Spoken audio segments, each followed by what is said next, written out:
तर स्वागत आहे भावांना आपल्या नवीन एका व्लॉगमध्ये. तर सकाळी आत्ता 6:30 पावणे 7 वाजलेले आहेत आणि मी आता डेअरीवर चाललो आहे दूध वगैरे घालून. जरा गव्हात दळण बनायची पण गेलं आहे. तर थंडीला खूप आहे बरं का. आता तुम्ही आता गावाकडचं वातावरण कसं आहे सकाळ सकाळ. अगं इकडं मका आहे, इकडं ऊस आहे, लागा नाही बरं काही. आणि अगं इकडं ऊस गेलेला वगैरे सगळं वगैरे पेटवले. तर ब्लॉगमध्ये कंटिन्यू राहा आणि ब्लॉग कसा वाटला लास्टला कमेंट करून नक्की सांगा. आणि आपल्या चॅनलला अजून सबस्क्राईब केलं नसेल तर सबस्क्राईब करायला विसरू नका. अजून पारोस आहे, मी अजून आंघोळ वगैरे केली नाही बरं का.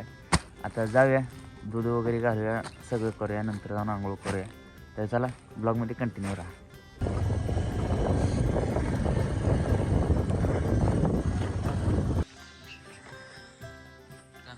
काय ना निवांत सकाळ सकाळ काय व्यायाम चालू आहे होय.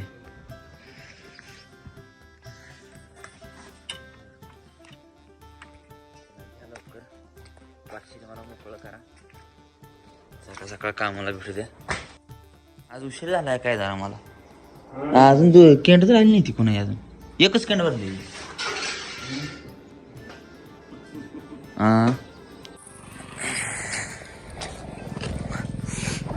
सकाळ सकाळचं वातावरण चेक करा तुम्ही बघा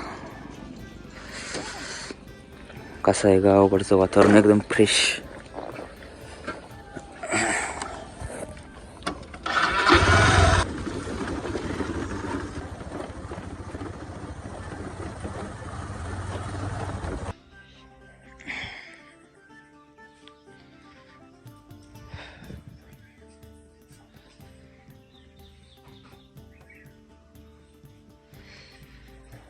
तर सकाळ सकाळच्या आंघोळ करून वगैरे फ्रेश झालेलं आहे.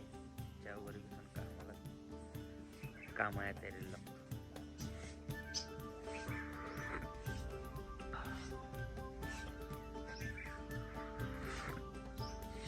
मित्रांनो सकाळ सकाळ डीजेला चालू कामाचं नियोजन सकाळ सकाळ लावावं लागतंय.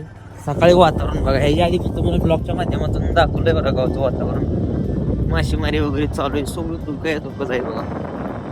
इकडे घेत नळीचा बांधारा जसं होता पण नळीचा बांधारा सगळं धोकंच आहे. आता तो गावाकडचं वातावरण मॉर्निंग व्यू एवढं खतरनाक आहे ना. तुम्ही सिटीत वगैरे सिटीत राहण्याचा आनंद घेऊ शकत नाही, ते फक्त गावाकडचं आहे बघा. वरलीकडे बघा आता उसाचा सीझन चालू आहे, त्यामुळे का नाही काम रोटरची नांगरडी सगळी कामं भरपूरच आहेत. त्यामुळे जरा वडाताण लई चालू आहे. आता तुम्हाला सांगतो ऊस वगैरे तुटून घ्या. आता गावाला सीझन थंडी चालू आहे, त्यामुळे जरा ह्या वर्षी जरा गावाला लेटच झाले, कारण की पावसाळा जरा जास्त आहे. त्यामुळं माणसं गावाला गडबड करायला लागते. ऊस गेल्या रोटरून लगेच गहू पेरायची निघाला नाही, त्यामुळं नांगरट रोटरनी भरपूर कामं चालू आहे जास्त विषयी. त्यामुळं कामात वेळ काढणं लय बेकार अवस्था आहे. त्याला आपलं स्ट्रगल चालूच राहणार.